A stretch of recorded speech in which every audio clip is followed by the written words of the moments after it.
नमस्कार, MP news के इस खास प्रोग्राम में आप सभी का स्वागत है और आपके साथ मैं हूं श्रद्धा बुंदेला। तो दीपावली आ चुकी है और सभी के लिए खुशियां भी लेकर आई है, लेकिन सबसे ज्यादा खुशियां जो लेकर आई है दीपावली वो है बीजेपी के लिए बहुत ज्यादा दीपावली खुशियां लेकर आई है, क्योंकि उपचुनाव में उसे बम्पर जीत जो हासिल की है। इस वक्त हमारे साथ नमन मटके जुड़े हुए हैं, उनसे जान लेते हैं कि ये जो जीत बीजेपी को मिली है वो आने वाले चुनाव में उसे किस तरह से देखा जा सकता है। जी देखिए, बिल्कुल श्रद्धा, यदि बात करें तो भारतीय जनता पार्टी के लिए जीत बेहद खास है और ये जीत जो है वो आने वाले समय में बिल्कुल भारतीय जनता पार्टी का कॉन्फिडेंस भी जो है वो बढ़ाएगी। यदि हम बात करें तो उपचुनाव काफ़ी महत्वपूर्ण थे। जो 3 विधानसभा और 1 लोकसभा सीट पर जो उपचुनाव थे उसमें पूरी तरह से शिवराज सरकार के जो मंत्री थे वो भी उन्होंने भी अपनी ताकत झोंक रखी थी। संगठन भारतीय जनता पार्टी की बात करें तो वो भी पूरी तरह से इन उपचुनाव वाले क्षेत्रों में लगा हुआ था, जिसके बाद काफ़ी महत्वपूर्ण जो है ये विधानसभा के उपचुनाव जो है और लोकसभा के उपचुनाव जो हैं वो माने जा रहे थे। यदि बात करें तो इन 3 विधानसभा और 1 लोकसभा सीट पर हुए उपचुनाव में कहीं ना कहीं भारतीय जनता पार्टी ने अपना अच्छा प्रदर्शन किया और उन्होंने 2 विधानसभा और 1 लोकसभा सीट को जो है रिकॉर्ड अंतर से यहाँ पर जीता है। तो यदि बात करें तो भारतीय जनता पार्टी के लिए जो उपचुनाव है ये एक हम कहें तो खुशखबरी लेकर के आए हैं, चूंकि आने वाले समय में प्रदेश में पंचायत के चुनाव होने हैं, नगर पालिका निगम के चुनाव होने हैं। तो ये जो उपचुनाव है ये कहीं ना कहीं एक भारतीय जनता पार्टी के लिए एक अच्छा संकेत है आने वाले समय में जो चुनाव होने हैं उन्हें लेकर के। कुल मिलाकर यदि यहाँ देखें तो संगठन का जो मैनेजमेंट रहा था, सरकार का जो पूरी तरह से यहाँ पर सरकार के जितने भी मंत्री यहाँ पर लगे हुए थे अलग अलग क्षेत्रों में, उनका जो चुनावी मैनेजमेंट रहा था वो खास रहा है। कुल मिलाकर देखें तो सारे मंत्रियों ने जिस प्रकार से जमीनी स्तर पर मेहनत की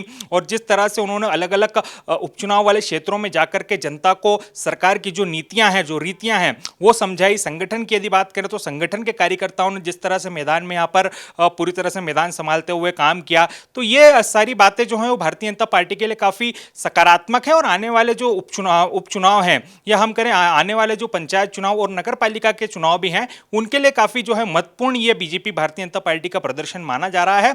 और आने वाले पंचायत चुनाव और नगर पालिका निगम चुनाव से पहले ये जो उपचुनाव के नतीजे रहे हैं ये कहीं ना कहीं भारतीय जनता पार्टी के लिए एक सुखद संकेत यहाँ पर लेकर आए हैं। चूंकि यदि हम बात करें तो जिस प्रकार से बात की जा रही थी कि महंगाई को जो है कांग्रेस ने मुद्दा बनाया था और अलग अलग जो मुद्दे थे वो कांग्रेस ने कहीं यहाँ पर उठाए थे, लेकिन उनका जो खासा प्रभाव है वो उपचुनाव में देखने नहीं मिला। और भारतीय जनता पार्टी का जो मैनेजमेंट था, यानी भारतीय जनता पार्टी अपनी जिन बातों को लेकर के जनता के बीच गई थी, कहीं ना कहीं जनता ने उन बातों को अपना समर्थन दिया है। भारतीय जनता पार्टी को अपना समर्थन देते हुए जो है बंपर जीत उपचुनाव में दिलाई है।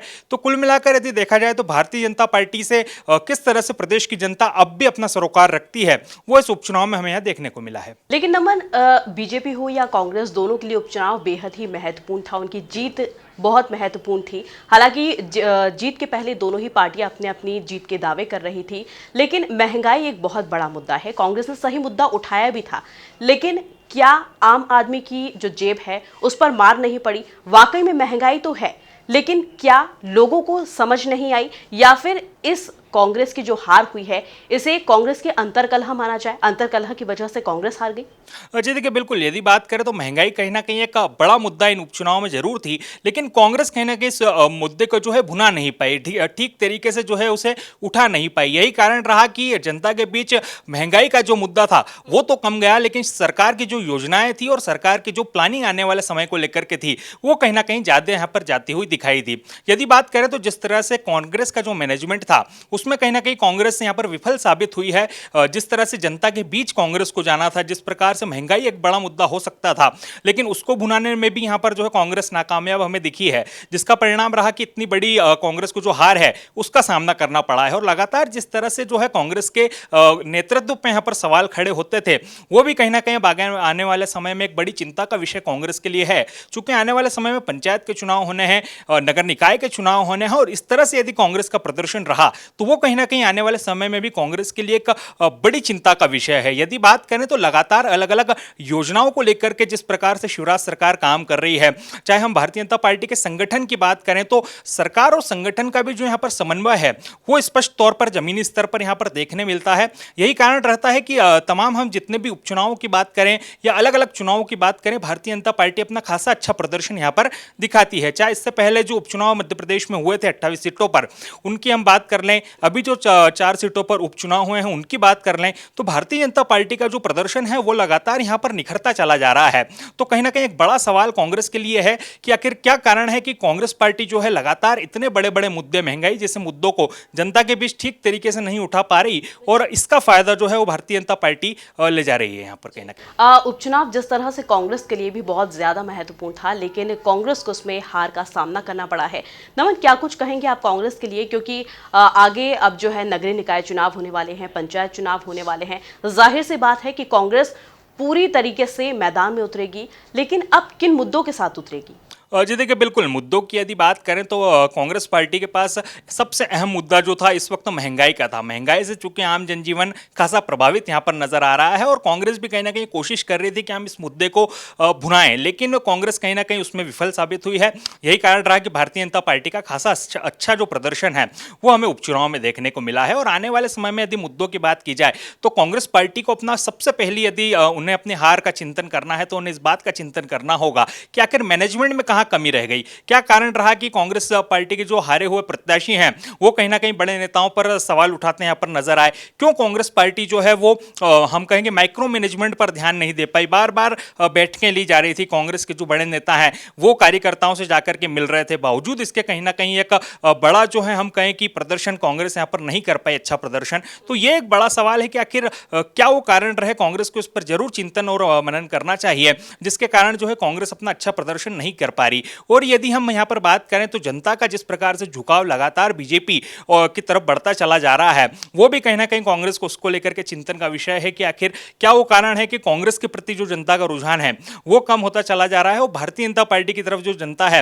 वो बढ़ती चली जा रही है। तो ये कुछ अहम मुद्दे हैं जिनको लेकर के यदि कांग्रेस अपना काम करे तो कहीं ना कहीं कांग्रेस को आने वाले समय में अच्छे प्रदर्शन की उम्मीद हम जता सकते हैं। और वहीं यदि बात की जाए तो कांग्रेस में एक सबसे बड़ा फैक्टर है यूथ लीडर। यूथ लीडर की कमी कहीं ना कहीं कांग्रेस में पहले भी थी, आज भी है, और यदि कांग्रेस ने इस पर काम नहीं किया तो आगे आने वाले समय में भी हो सकती है। तो कहीं ना कहीं एक यूथ लीडर की जो कमी कांग्रेस में है वो भी इन उपचुनाव में कहीं ना कहीं एक कमी खली है कांग्रेस को, जिसका कारण रहा कि कांग्रेस को एक बड़ी हार का सामना जो है उपचुनाव में करने यहाँ पर देखा गया।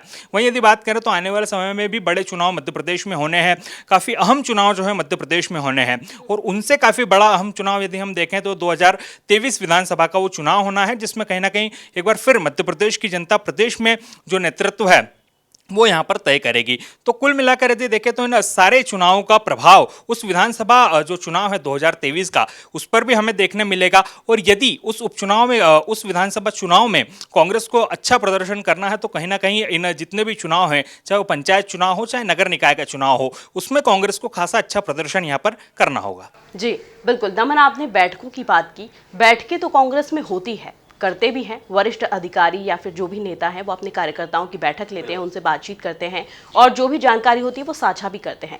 लेकिन क्या जो वरिष्ठ जो नेता हैं, क्या उनकी जो बातें हैं वो वाकई में कार्यकर्ताओं तक पहुंच पा रही है, या फिर कार्यकर्ता समझ नहीं पा रहे? क्योंकि सालों से कोई भी व्यक्ति हो, अगर वो पार्टी में लगा हुआ हो तो वो भी चाहेगा कि उसे कोई पद दिया जाए या फिर कुछ ऐसी जिम्मेदारी दी जाए जिसको वो अच्छे से निभा सके। लेकिन कांग्रेस पार्टी में अधिकतर देखने में आता है कि जब भी कोई ऐसा चाहता है कि हमें कोई जिम्मेदारी दी जाए, लेकिन उसकी वो इच्छा जो है वो पूरी नहीं की जाती। क्या अंतरकलह की वजह ये मानी जा सकती है?